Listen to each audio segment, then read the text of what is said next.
The Torah tells us, as a result of what the story with Cosby's Basur and the Benos Moab, how they enticed and seduced the men to be involved with them sexually, and the Balpor, there was the plague. So, Vayidaber Hashem al Moshe Lemar, Perek Chof Hey, Pasuk Tezayin, Tzororis HaMidyanim, the Kisim Osam. You should tzoror. Right now, if you realize, they're not going to battle. They go to battle later. But Hashem says to Moshe, tell Klal Yisrael, Tzoros HaMidyanim.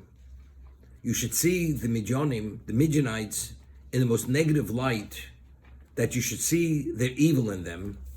And when you see that evil, and you appreciate how evil they are, the kisimosam, you will smite them. Meaning, before you go to war, you should see how evil they are, and resulting, and then you will smite them. Through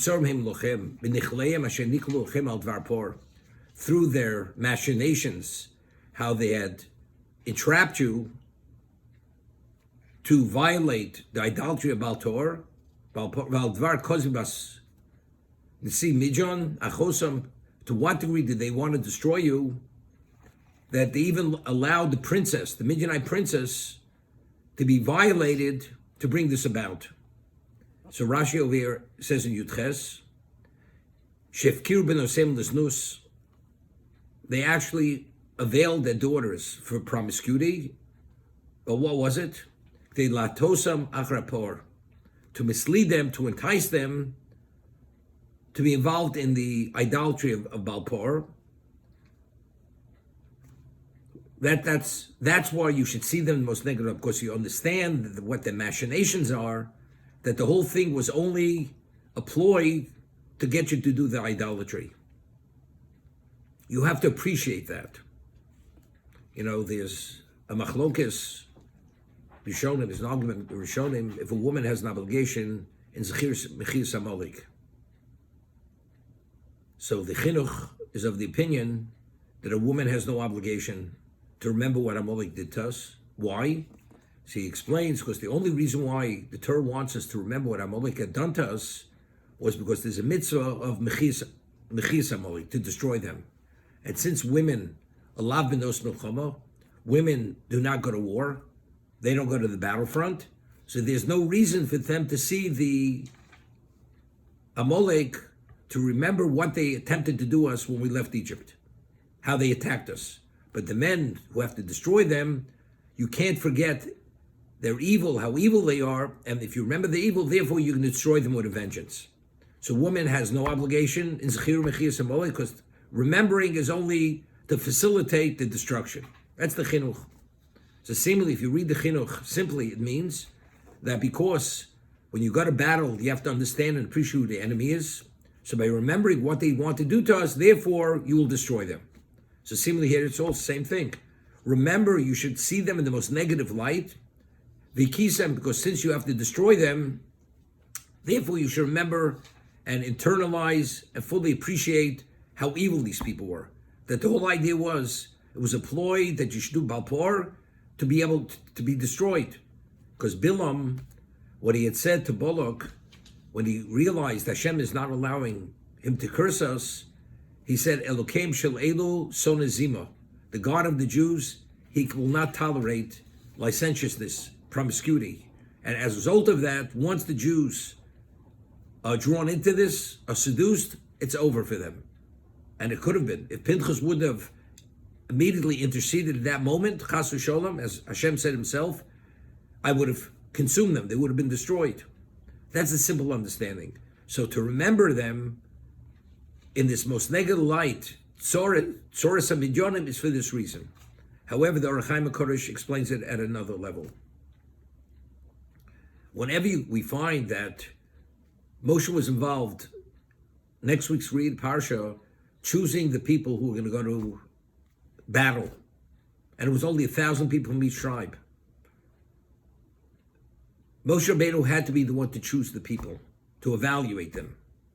The battle with Midian wasn't just a physical battle. they represented, in terms of impurity, it was a battle of good and evil. And therefore, only the people who are spiritually sound and had the mindset and the purity of mind and heart, only they will merit the siyata d'shmai, the divine assistance, to destroy this evil. Therefore, Moshe had to be the one to choose them, to evaluate them, and to strategize the battle, how they're going to be destroyed. So he explains something very fundamental. You know, the Gemara talks about this tshuva mi'avo, this tshuva mi'yiro. When a person repents, either you do it out of fear, you do it out of love, you do it out of reverence. There are very many levels of tshuva. And we're just discussing now in the Mesilas Yesharim, how do you reconcile tshuva with mishpat, with justice? So he explained that when a person has remorse and agonizes and is pained for the wrong he had done, that pain compensates, is in the place of what? Of the pleasure or the benefit the person had at the time that he did the Aveira. Having that remorse, that pain, and fleeing from the Aveira, not wanting to go back there, that will give us, even though we're doing less than when we transgressed, but the judge, the Dayan, appreciates that. So sometimes we gave the example, you pay 10 cents on a dollar, but fact is, if that's your best and you can't do better, the judge accepts that. It's chesed, but nevertheless, that's within the context of mishpat. So he explains it this way. He says something phenomenal. Person goes and does something wrong. Sins, and at the time of his sin, he had pleasure and he had benefit, and he has some fond memory of that moment, although he regrets he ever did it. And he has remorse and he says, I'm never going back there. But simultaneously, there's a certain nostalgic moment of that moment which he carries with him. He doesn't see it as vile, as something which actually destroyed his life, and he despises the moment and he tests it to his core. He says, if you don't see it in that level of negativity, there's a trace of the sin with you. And even though the person has remorse and you agonize over it, but if there's any fondness of that moment, you're not fully atoned. Because there's a trace of that. The example I give, a person goes and dirties his hands, soils his hands, and you need a certain type of cleanser that there should not be a trace on your hands. Otherwise, there's a certain residue of what that is. So even though the hands seem to be clean, but at a certain level, there's traces of that. Identically, when it comes to sin, when the person that's charoto, it has to be that there's no trace of that moment on any context of positiveness at that moment. And only then are you fully atoned. When they went to this battle, they had to do a level of tshuva that literally was fully eradicated.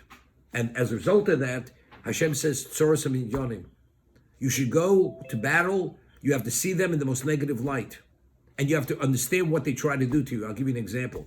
A person goes and offers you, entices you to do a deal, which ultimately will lead to your financial collapse, destruction. And he wines you and dines you at the best restaurants. And you enjoy that. You enjoy the social interaction with this person. And then you realize later, this was all a ploy to destroy you. And to draw you into something which destroyed your life. When you recall that moment, do you in any way, do you value or put that in any positive context, the wine and the quality of the dining? You see it, that was the dagger in your heart. And he just had to turn it to end your life. Only in retrospect do you realize it. So only when you see it that negatively, there's no fond memory or anything of whatever that was, because you realize what it was, that it all was scheming to destroy your life. Identically, even the ones when you saw these beautiful women or whatever it was, all that they displayed themselves was only to take you down, to destroy you, and evil to totally consume and eradicate Kedusha. And when you go to battle with that understanding, then the tshuva is a tshuva shlema.